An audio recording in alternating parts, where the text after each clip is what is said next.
Hello and welcome to There's No Business Like, a podcast where friends and industry colleagues explore topics and interview leaders in our industry of professional theatrical touring. Welcome back to another episode, friends. I'm Brian Zelmer from Bardavon Presents, and I'm here with my friends, Josh Benson, rocking it from Marion, Illinois at the Marion Cultural and Civic Center. Katie. Hi, everyone. Katie Miller with Michigan Maven Creative Associates in Midland, Michigan. Danielle. Hey, it's Danielle Van Hook from the Alden and McLean, Virginia. And Kevin. Kevin Maynard coming at you from Tallahassee with opening nights at Florida State University. So this week, I got to have a great conversation with Patrick Brogan from Arts Quest, and we'll get into that in a little bit. But like all of our episodes like this, when we do an interview, I have a question for you guys. No way. What is something... Yeah, imagine that. Something surprising, right? What is something you sucked at in the beginning, but figured it out and eventually became good at it? I mean, I really sucked at being humble, but luckily I've turned that all around. No. Oh, definitely. Uh-huh. I was thinking the same thing. That's The thing for me, especially starting my career here, was I was really, really bad at allowing others to do their jobs and to manage. And I felt like I always had to be there, always had to be present. And whenever you put together a good team, that is not true. The team works. It took me a really long time to realize and to trust the staff that we had built here to really run things and me not have to be present for every single show and every single event. That's a great one, Josh. I think similarly for me, it was admitting that I didn't know something. I don't know, like I felt like, look, I'm in this role, like I should know all these things, and like reaching out to somebody to like ask questions and ask for help. That was really hard. And now I have no problem doing it. I will fully admit when I don't understand something or that I need help, because I can spend a lot of time figuring that out, or I can call a colleague or a friend who is like doing that daily. And 9 times out of 10, I should say like almost 10 out of 10, they're absolutely willing to help and help me learn that. I'm thinking more on the personal side of things, and like thinking back to baby Danielle, who like moved to Virginia and was like cooking on her own for the first time. I did not excel. I didn't actually know that like fry meant just like cook in a skillet. I thought that meant like deep fry. Like there was a lot of like foundational knowledge. And I'm no expert at it now, but like I can follow a recipe if it's cooking, because with cooking, you follow the recipe, but you also follow your heart. In baking, not so much. Just the recipe. Yeah, you got to stick to it. And that is a challenge for me. Yeah, there's no soul in baking. It's all chemistry. That's not true. I think you can put your own flair into your baked goods. I am the opposite, Danielle. I love to bake because, yes, there's a recipe and it's a set of instructions that you have to follow very closely. And that is me to a T. And you get something delicious out of it at the end. But when I think about something that I've had to work on that I've gotten better at over time, I think of my creative life, honestly, like becoming a theater producer, a director, a stage manager. Those are skills that I had to learn and work at, right? When I went to college and my professors were like, yeah, you're going to do all the production side of things. Like I've been a performer. So learning how to stage manage a show, that was a brand new experience for me. And the first thing I did was a gigantic show. I knew nothing about stage management, calling cues, all of that. So that was certainly a learning process for me. I think I'm really well suited to it, but there was certainly a learning curve. And I pride myself now on being able to call a show perfectly. But it was certainly a process to get to the point where we can do really high level quality stage management, particularly on the fly in community theater settings and stuff like that, when there's a lot of distractions and a lot of things going on behind the scenes and stuff to contend with on a regular basis. That was great. Thank you for sharing, guys. My thing that I had to learn that I failed at in the beginning was saying no to self-repped artists and agents, because I just wanted to be likable and not offend anybody. And it was a really hard thing. It took me a couple of years to realize, I mean, I did hear right away from the first APAP I went to that no is the second best answer, but I didn't really internalize that or act that way because it was just too hard to say no to somebody. I always wanted to say yes and please people. I've gotten good at that. And I brought this up because in speaking with Patrick, he talks about something that he failed at for the first 3 years while he was leading Arts Quest, and he's now figured out a way and gotten a lot better at it. And he's helping his staff overcome that as well. So I'll let you hear that from Patrick. Here's our conversation, and we'll all join you on the other side.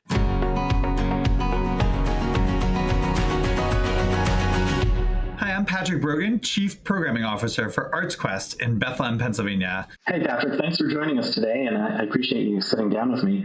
If you can maybe just quickly give us a highlight, like elevator pitch about all of the different parts of Arts Quest, and then, Sure. and then we'll get into some specific things. Arts Quest is a 501c3 nonprofit organization, presenting organization, community, arts and culture organization here in Bethlehem, Pennsylvania.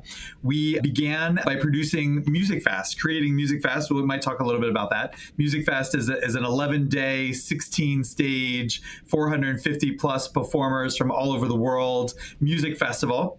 We grew to be a holiday market, a visual arts center in South Bethlehem, and then in 2011 opened the Steel Stacks campus, which is a 2-screen art cinema, multiple performance spaces, performing arts center / club, outdoor Levitt Pavilion, part of a nationwide network of outdoor community concert pavilions, and every festival for food or beverage that you can think of, from tacos to sangria, all sorts of cultural events here in Bethlehem and the Lehigh Valley across our year-round campus. So yeah, there's a lot there, and obviously we're not going to have time to unpack all of it. And yes, I do want to definitely dig into Music Fest. But before we get into all of those things, I'd like to first give our listeners a chance to learn a little bit about you and your professional journey. When did you first get the spark to want to work in this industry, and how did you progress through it to where you are today? I grew up as a drummer. Third grade, I started taking drum lessons. I was drum major and marching band in high school. I had a passion for theater through high school and into college. And, but I went to Temple University in Philly and had no idea what I wanted to do. I picked Temple because I loved the city of Philadelphia, and I knew I had no idea what I wanted to do. So I needed a school with a lot of majors. And, my sophomore year, my roommate, who was also in band at Temple with me at the time, he said to me, hey, I was the one in my friend group who would coordinate, hey, on Saturday night, we're all going to go bowling and we're going to meet here at this time, right? And he said, there's a major called event planning that you can combine your love of music and the arts and organizing and do all that, right?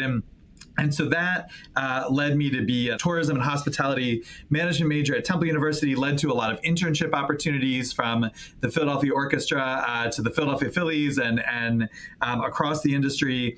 Ultimately, it led me to an internship here at Arts Quest and at the State Theater in Easton the summer before. And being a performer was not going to be a professional career for me. My skill set not on that level, but really enjoying the passion of organizing. And now, as I've grown in the role, getting to engage with the community and be partnered with so many community organizations in this way. That's amazing. So starting out as an intern, how did you grow through the organization to get to be the top person? Literally started as an intern and I'm doing all the things that I ask my staff to do sometimes now and try to do right alongside them. Able here to grow as an intern the first summer, came back and summer staffed. We use more than 100 summer staff positions during the festival during the summer. I spent a couple years as the managing director for the Philadelphia Film Society in Philadelphia as a full-time job, but I would literally take my summer vacation to come up, and I was stage managing the main stage. I was the production director for the main stage of Music Fest, which hosts large nationally touring acts. I was stage managing for that, and then ultimately that opportunity came up to be the talent buyer for the organization. So I stepped into that role and the booking, the programming for the organization, did that for a number of years. And as we started to design and open the Steel Stacks campus, I just started adding more pieces of our programming pie to my plate, overseeing the cinemas here, overseeing our growing comedy programming here, eventually to oversee our visual arts programming and all of our festival events as well. And so, getting to grow in the organization to oversee now pretty much everything we do and also be the manager of the property. So what kind of timeline are we talking about from that first internship with Arts Quest to where you are now? Sure, 25 years. Wow. You know, one of my favorite parts of the job is working with interns and being able to pay it forward. I had fantastic mentors, Shelley Brown at the State Theater in Easton, Tom Cardwell at the Philadelphia Film Festivals, Robin Zaremski at Millersville now, but was who I interned for here, who I got to then actually hire back to work with me when we opened Steel Stack. She spent another 2-year stint here at ArtsQuest. Robin Zaremski, when I was at KU, was my predecessor there. So like there's a tie in there. It is a great anyway. Robin, you know, was my first teacher in this business of teaching me contracts and contract law and being a lawyer herself. Yeah, she's a lawyer, right? So does that mean you guys focus a lot on internal promotion, mentor? Do you have a formal mentoring program? I know you also encourage professional development because I've attended conferences such as Pennsylvania Presenters and I've seen some of your staff that you've sent there and encouraged to participate. So can you just talk a little bit about that? I love to get my staff growing into different roles and networked and out across the industry. Well, there's no formal mentorship program here at ArtsQuest. Very informally, the entire music team at ArtsQuest of a 5-person staff all started as interns for the organization. Wow. I think ArtsQuest, you know, we work in volume and mass and speed. Mm-hmm. And so an internship is a good way to see if someone's going to, if it's the right fit for them. This place is not for everyone. Sure. It's its own tempo. And, you know, some people, you know, just are not attracted to it at all. And some people thrive in it. And so it's been a good way to see. And actually across a lot of our departments here, there's a lot of people who started as interns and have grown into director roles. There's multiple directors in the organization that had started as interns years ago. So we do a lot of internal promotion. I also love to bring someone in from the outside world and, you know, who's had a career of their own that can add to the conversation. So trying to establish a good mix of people that are homegrown, so to speak, and then others that have a different level of professionalism that maybe have ideas from somewhere else they've seen elsewhere successful to add to the conversation here too. I think it might be helpful for those who are not familiar with Bethlehem, Pennsylvania, or your organization to maybe have a little bit of a taste of the history of what was going on in Bethlehem before Music Fest kicked off, because the economic impact that your organization has had on that community is phenomenal. And I think that shouldn't be understated or brushed by. So maybe if you could start there and talking about how the festival developed. I appreciate that, Brian, because everything that ArtsQuest is today is built upon the history of this community. Bethlehem Steel literally started here in Bethlehem, the H-beam being designed here by Charles Schwab, which allowed for skyscrapers. And Bethlehem Steel at its peak was employing 35,000 plus people a day on the site that is now Steel Stacks. A ship a day during World War II came off the steel mill here. The steel for the Golden Gate Bridge, the Brooklyn Bridge, the Empire State Building, all of that came off the Bethlehem steel mill here. And as you look up on the hill that the south side of Bethlehem is on, there are 32 different church steeples that dot across it because it was a town of immigrants coming for work, and they all brought their religions and dialects and cultures with them. So when we talk about, you know, South Bethlehem being a melting pot, I mean, it truly was because of the work that was done here. So as Bethlehem Steel, a classic case study in business, you know, management, mismanagement, as that began to decline for a number of reasons we won't go into. You know, the unemployment rate in this town, much like a lot of, you know, our kind of slate belt Northeast, you know, industrial former states and communities, neighbors around us, the decline was cataclysmic and disastrous for the region. And so our founder, a local lawyer at the time, a state lawyer, saw the need for driving people to Bethlehem and for giving the community something to celebrate.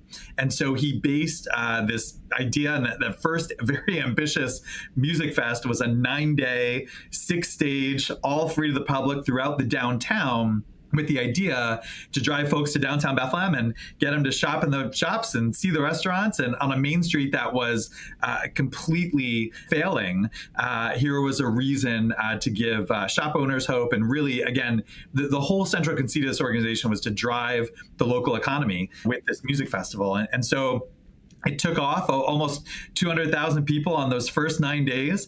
And here, 43 years later, we just celebrated our 43rd Music Fest and hosted over 1.4 million attendees over 11 nights. And that's a record. That's a record, right? It is. It was. Mother Nature. All the credit to the weather for 11 like perfect nights. I've been here 20 some years, and I've never seen a run like that for Music Fest. So really was but that's that was the energy. And so fast forward, at the time, Las Vegas Sands was awarded one of Pennsylvania's casino bids. They bought the entire property of the old Bethlehem Steel Mill. And there's some subsidiary companies involved in this, but I'll talk broadly. And as part of that, they wanted to develop one end of the steel mill site with this arts and cultural campus.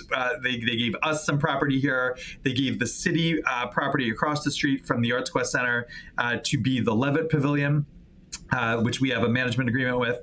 And then just next door to us is our local PBS station, PBS 39, and their land was donated by the casino as well. And on the other end of the site, the casino opened their sprawling complex, and suddenly all the land in the middle became much more valuable as we built out our end and they built out their end. And now we've got this dynamic property that once... it still honors that legacy with these, 200-foot tall blast furnaces that are the backdrop for all of our concerts and events here at the Steel Stacks campus. Brilliantly lit up at night and create this kind of very dynamic, unique setting, certainly. And I just want to underscore the attendance you just mentioned was 1.4 million over 11 nights. I just did a quick Google search, and that's like the entire city of San Diego, which has a population of 1.4 million, came to Music Fest. Like the entire city. So, I mean, that's the scope that we're talking about at Little Bethlehem. We felt it. My legs certainly felt it the days after the festival. We bought out every Pennsylvania state liquor store of a certain Bacardi rum. We were doing drinks up at our bars. We could not keep the services to the porta potties, like all the things that when we have this crush of humanity for the festival, we did over a food vendor that does the kind of corn, the roasted corn, right? They did over 100,000 ears of corn over the course of the festival. That's an insane number. Wow. Some of the stats coming out of this year show the volume that we hosted for what was certainly the biggest party of the Lehigh Valley scene. Economic impact is why it started, and it clearly was successful because look at Bethlehem today. Is it even recognizable to the Bethlehem when the Music Fest started? We joked that the ghosts of the steelworkers are looking down from the mill, looking at us like, what the hell, right? And even just the organization's impact. Like we Arts Quest Music Fest booked over 1,200 hotel rooms just for ourselves, let alone, and we only cover probably about a third of the festival's musical acts coming in from out of town with hotel rooms. So, let alone all the visitors that are booking hotels in the area on top of that. The bars and restaurants that are having their best. I mean, they are staffed up, bringing in staff from out of town to capitalize on those 11 nights. The spin-off events, you can appreciate from a management perspective, trying to keep some level of control or branding on some of the spin-off events that happen of other businesses trying to capitalize on Music Fest is its own. Can we talk a little bit about that? Because that might be interesting for a lot of us deal with those types of partnerships and what is the recipe for success there? Sure. On the festival grounds, we have a couple different, or just off the festival grounds, we have a couple different partners who've come to us over the years and say, how can we be more involved? How can we get better exposure through the festival? And we've turned their facilities into stages and sites of the festival. And then, of course, we have a couple others that do that on their own and are not sponsors of the festival in different ways. And ultimately, we're trying to bring everyone to Bethlehem and make sure that our whole community sees growth and prospers from this event. We appreciate when people, are in some way engaged in the festival and in that conversation, and even, whether it's economically as sponsors or even just coordinating, the transportation around the city to get that many people around the city, the safety and security, the amount of police force that we invest in to keep everyone safe, because largely it's an ungated festival, and these days, terrifyingly so, it feels like a when, not an if. Something happens. to the level of security that we're investing in. So anyway, all those expenses that we have certainly shared across the community in different ways.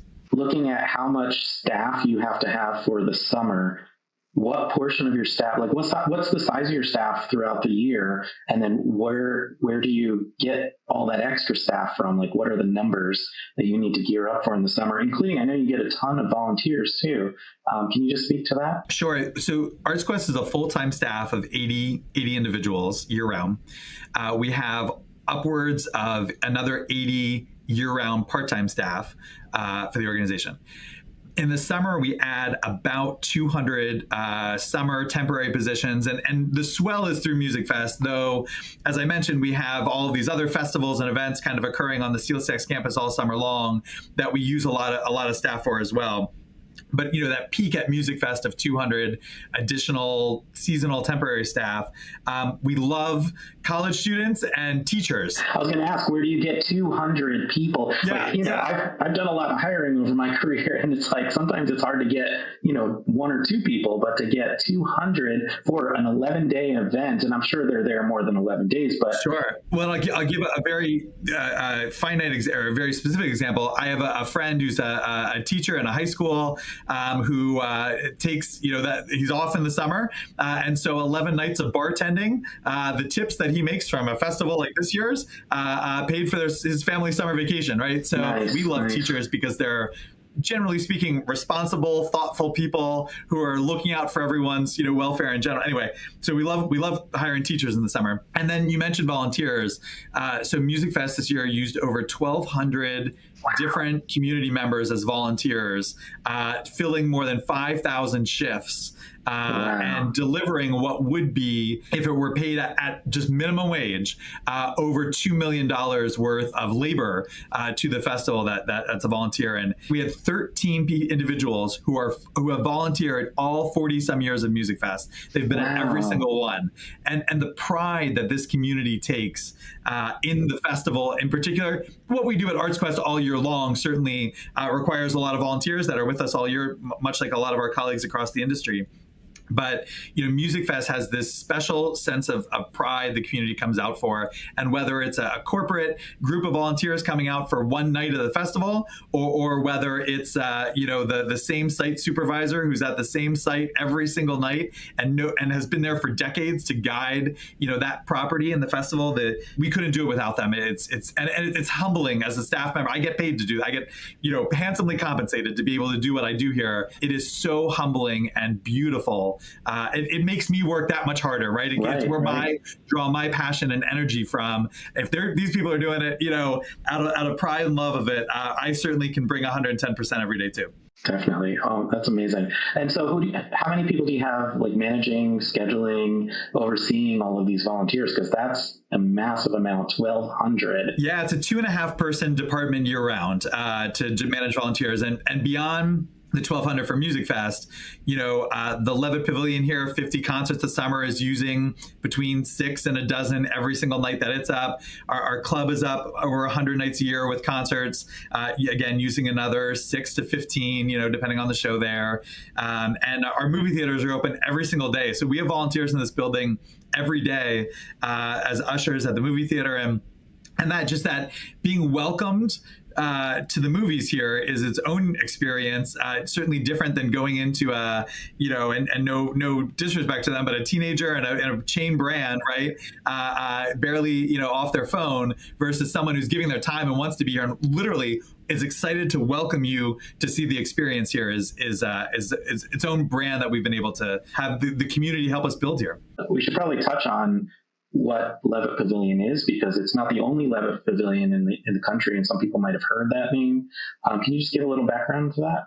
Mimi and Mortimer Levitt, out of New York City, self-made millionaires in America, and invested that money back into a pavilion in Westport, Connecticut, and then ultimately into a foundation to fund more free music across America, with this around the central premise of when you are on a Levitt Pavilion lawn, status, wealth, what kind of day you had, what the color of your skin is, your race, your sexuality, your religion, none of that matters when you're all under the same night sky, taking in the same beautiful concert in front of you. And that is a way to build community that obviously, if you're listening to this podcast, you're a believer in as well.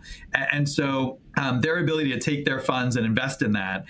There are 6 of us across the country with what we'll call shell pavilions, these permanent facilities.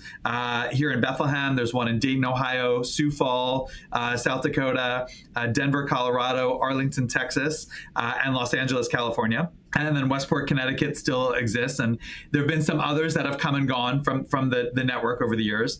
And then they also invest in community concert series in more than 50 communities across the country. In fact, next year, I believe their goal is to be in every single state across the country with maybe a dozen or so concerts all summer long. The pavilions, our permanent pavilions, have a goal to put on upwards of 50 concerts a year. About 30% of the budget, of the total budget for the Levitt Pavilion Steel Stacks is through the foundation. The other 70% is supported locally. I'm sure you have development staff or whatever you call them there to go out and find the sponsorships and the extra grants and whatever other funds you can find. Are you able to share with us, like, are they more private donors or are they more like organizations like Levitt?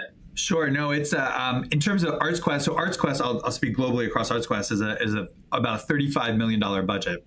About half of that is through straight up earned revenue, ticket sales. We host some private event rentals of the facility here too, which certainly drives a decent amount of revenue. But those 50 concerts are free, right? They have to be free to the public. So for the Levitt Pavilion, the 50 concerts are free, right? And so Levitt, I'll speak in scale here. Levitt is about $1 million budget for round numbers, about $1 million budget. We do pass the bucket. Volunteers walk across the lawn, and maybe about 5%, 5 to 8% of the total budget is through donations like that, from the buckets on the lawn. There are, much like anyone's sponsorship package, there's a small number of larger sponsorships, title sponsorships, series presenting sponsors, and then there's a wealth of smaller dollar amount sponsors that go into making up another probably 30% or so of the budget. And then there's some grant money. There's some tourism dollars from the area that's invested in it, from the counties and the city. Levitt has its own membership program as well, from individual donations, just as ArtsQuest does too. Again, scale a large membership donation base. And again, like others, with a handful of high-end donors that are offering a significant amount on an annual basis. The nonprofit of ArtsQuest has a 3,000 person membership base on that entry level of philanthropic giving. I know you oversee everything that happens in ArtsQuest and all of those things we've talked about. Specifically, what is your primary function other than overseeing and supervising everything? But I'm sure you have department heads and things. Like how does one come into your type of position and keep things moving successfully? Well, I appreciate the use of the word successfully there, because I'm not sure that's that every day. But that's the goal, right? That's the North Star. Well, certainly I came up through programming and booking music, and that's still my passion. I still involved in booking the main stage of Music Fest and a couple of other pieces. And then I dabble in some artistic vision on different projects of ours that the staff brings their own brilliance to and executes probably better than whatever vision I give them.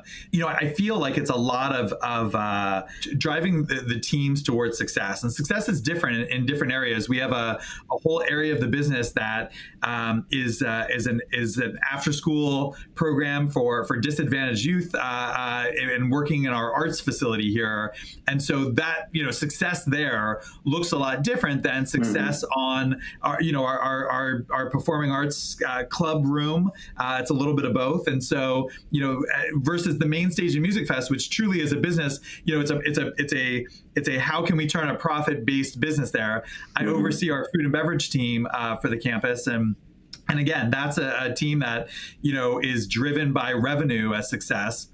Obviously, we want great guest experiences with that revenue, but it's a profit center for the organization to fund all of the shows.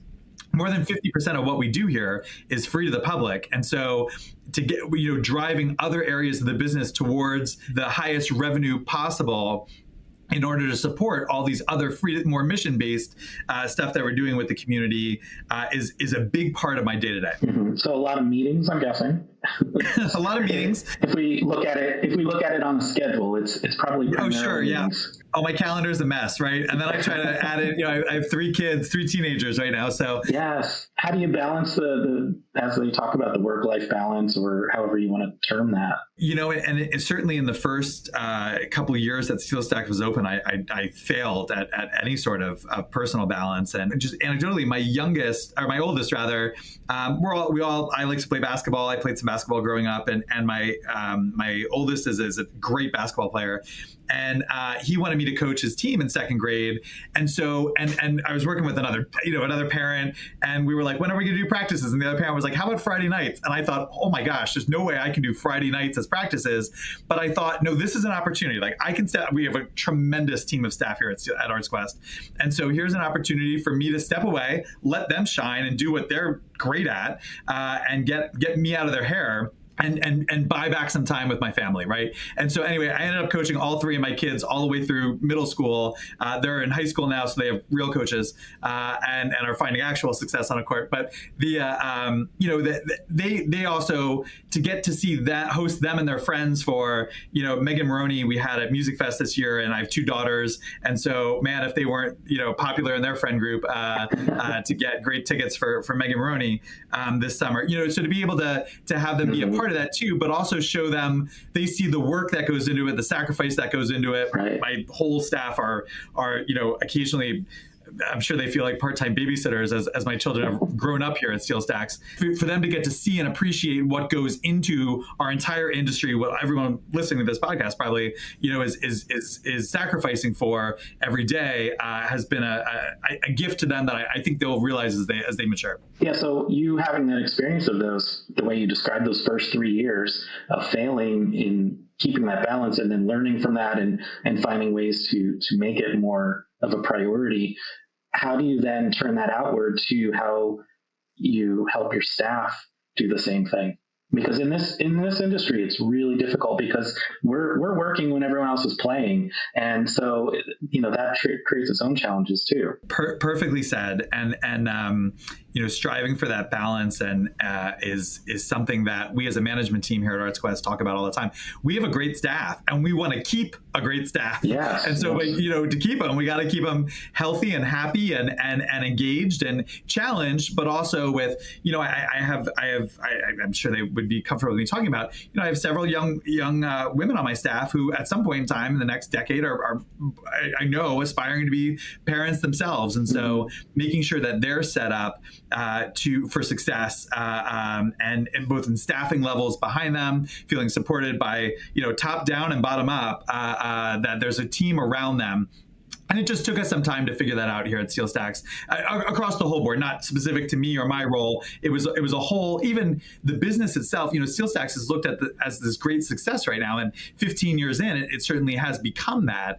But those first couple of years, we were playing shows to 17 people. We were canceling things left and right. We were paying our way out of contracts. It really took us some time to find our footing and find what was resonating with the community and build it. We were going from an organization that was a giant music festival and a couple other things throughout the year to an every 365, every day, doors open organization. And that took a lot of learning over those first couple of years. What are your current challenges? What are the biggest hurdles you see in your near future? Our job is to convene community. And when the community is so divided in this time right now, and certainly so much of the content that our communities absorb is divisive rhetoric, as a convener of community, trying to find the path to that successfully is a challenge we talk about every day. And Bethlehem, Pennsylvania, Northampton County is a swing county in a swing state, and literally in the last several elections, it's gone 50.1 to 49.9, and back and forth. It's gone with the presidency every year. So to remind our staff that we've got to embrace our entire community. Our job here is harder than ever before to convene them and build that common ground that hopefully brings us all back together, rather than the divisiveness we hear elsewhere. That, I feel, as a programmer, is our number one challenge today. It's certainly funding and how we do that, right? The logistics of that is its whole can of worms. But having that mindset of convening in a time of displacement. We're running out of time, but I want to make sure I bring up, you and I served on a panel recently at the Consortium of Eastern Regional Theaters retreat. And in that panel, you brought up a really cool thing that I want to steal. And it was an exercise you did with your staff, creating a grid. Can you talk about that? Years ago, we were facing what we all talk about all the time. How do we balance commerce and art, right? And how are we presenting a lineup that both is accomplishing our revenue goals while also accomplishing our mission goals? And how do we balance that? How do we know how we're balancing that? What are some ways to measure it? And ultimately, in a conversation with some board members and some staff, and we're balancing this around, we come up with this idea that literally we play subjective and objective, right? We plotted on an x-axis the dollars of the show, right? The profitability of the show. And so, you had your center point, which was a break even. You had, two ends, which was our biggest loss and our biggest win, right? And that was your X. And we put all 120 some shows from the Music Fest Cafe from one season along this X axis, right? And then we surveyed about 30 some people, some staff, some volunteers, some community members, some board members, and asked them to subjectively rank that show from 0 to 10, or grade that show 0 to 10 on its delivery to ArtsQuest's mission of presenting, artistic works.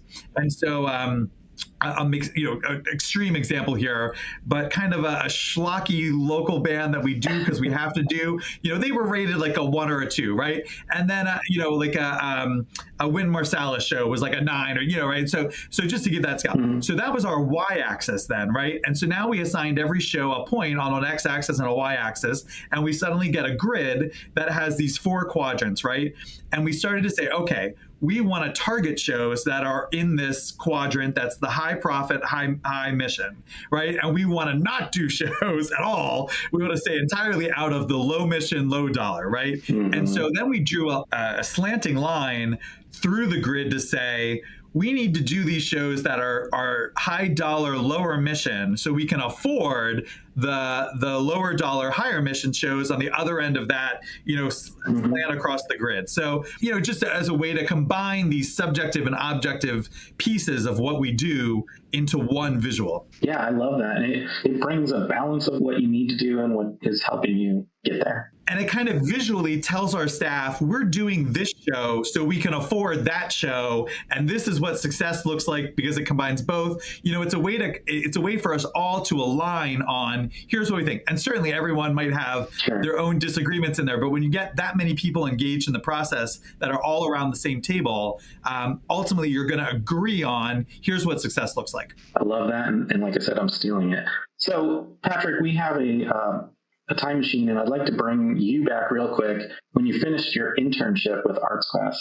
And just curious if you have any advice or even words of encouragement for yourself at that time that you would have appreciated hearing. What a great question. And I think, leaning into everything and not taking it for granted. I still, 20 some Music Fest later for me, I love to be first one in and last one out because I don't want to miss a moment of it. Being supportive of my staff and the team around me. And when I was young, the people above me, and now as I've grown in the organization, everybody around me, from our volunteers, up to my colleagues on the management team.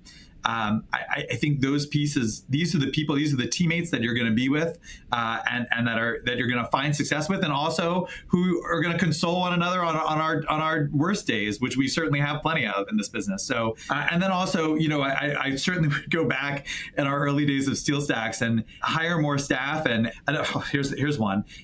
Firing faster, I think, is something we don't talk, like we had a tendency here for a long time to put up with staff members that weren't pulling their weight or weren't getting the job done. And once we started kind of releasing ourselves of the need to carry them, everyone got better, quicker, and everyone appreciated more. And our high performers immediately started saying, oh, thank God, like we got rid of this, this person was dragging us all down. So how do you avoid creating a culture of fear then? Great question. And we talk about that all the time too, because we are an organization that is okay parting ways with someone when we feel we need to. And so to be able to make sure that the rest of our staff knows, hey, this was a decision we made for this reason with this individual. And often, because we've got such a high performing team, they can kind of figure that out pretty quickly on their own, or they know it already. And maybe they wish we did it sooner is more often the case. But then also reinforcing to those high performers, you're a high performer, your work is valued here, you are valued here in this role. And being able to show that to them every day, listening to them, making sure you're supporting them in the ways that they're asking for support, so that they know that they're not only are they safe here, but they're here to thrive. We're not trying to turn the same position over and over. We're trying to get the right person.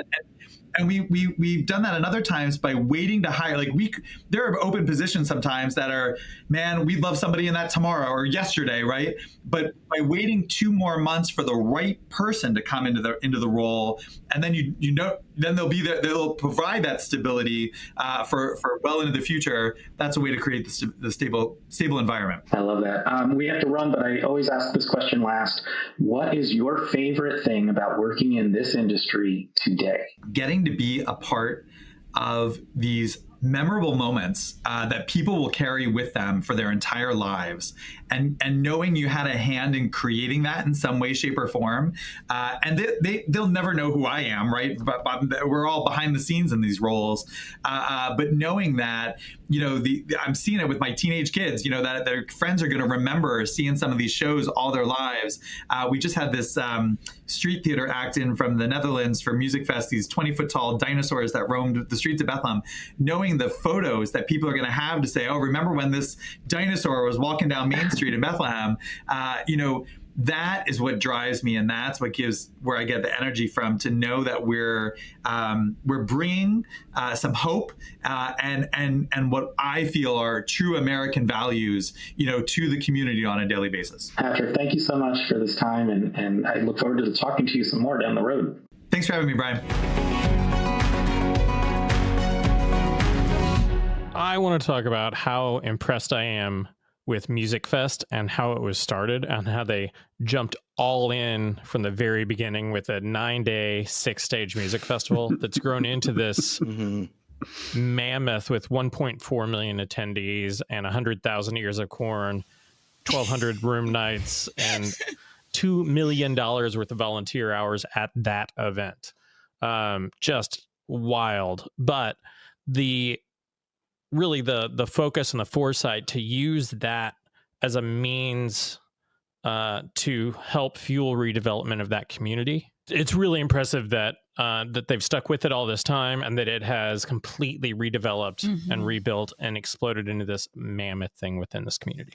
Well, I was thinking so much of you, Josh, while I was listening to this episode, and so much that you've talked about here and, also over drinks, about how the murals that you've worked on and everything that you do at your center has helped reshape your downtown as well. We just keep getting these examples, right? I mean, these stories about arts as an economic engine, I just think we need to focus so much effort on. And I was so thankful for Patrick for sharing this story so eloquently. Yeah, exactly. I mean, I think to, I guess, quote Beauty and the Beast, it's a tale as old as time. I mean, we have been talking about this all the time about how arts fuel the economy and it changes a community. And I also appreciate, Brian, you sort of diving into the Levitt Amp series, because that's been something that I've loved seeing that sort of like grow to what it is today. I mean, and there are tons of stories that Levitt can share about changing a community. I mean, there's a small community in Illinois, Galva, Illinois, which is couple thousand people. And it was, sort of a pop-up thing that happened in their park. They had a small stage, but it grew to like, they built a new stage because of the Levitt Amp series. It brought in a lot to their local economy, to their local businesses, from getting that grant to provide free concerts, but it led to this other economic impact of people coming in and just exposing people to really cool artists as well. I also think there's a lot in this episode to think about from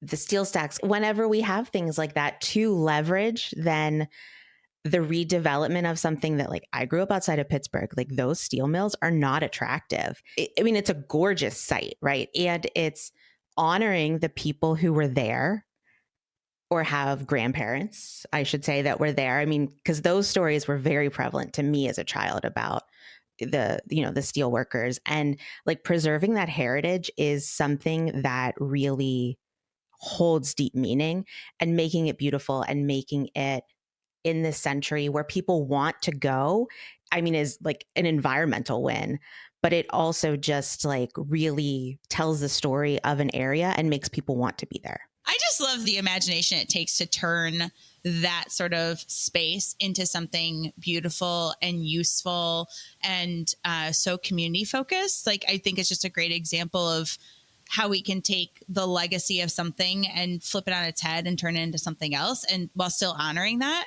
I think it's a really great example of how we can reimagine spaces in our community into new uses, and that idea of placemaking and how integral it is to this concert series, what Arts Quest is doing, that space.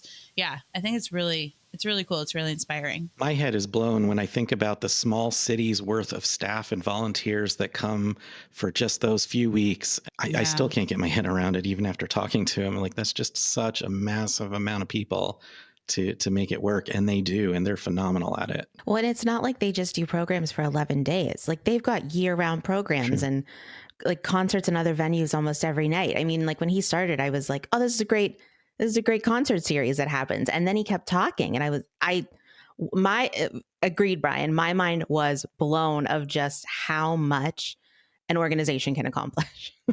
I know this is going to segue into something else that we all want to talk about, but like, the hiring from within culture also helps keep so much of that afloat, because whenever you move up in an organization, you get so much more invested in it, and you have all of that institutional history. And, it's different if you're bouncing around to other places. And in Bethlehem, it's not like there's a ton of other arts admin jobs.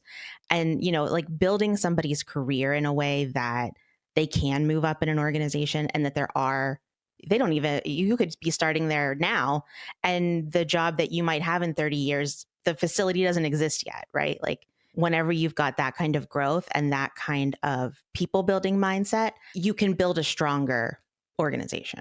I was so impressed with how often he spoke so highly of the staff there. Like, he is such a cheerleader and believer in the staff. So building off that idea, Danielle, it's just like, I don't think we've had another guest that has raised up the good work of their staff nearly as much as in an interview. And I really appreciated that mindset, and I appreciated him putting their work forward, as much as talking about his own and, the growth of the organization, but like really emphasizing the good work of the staff. I don't see a lot of leaders doing that in such a forward way. They talk about the organization, the things that we do, but not the individual contributions of departments or staff members. And I think that's important for morale and for keeping people within the organization, like you're talking about. And I also really appreciate his advice on fire faster.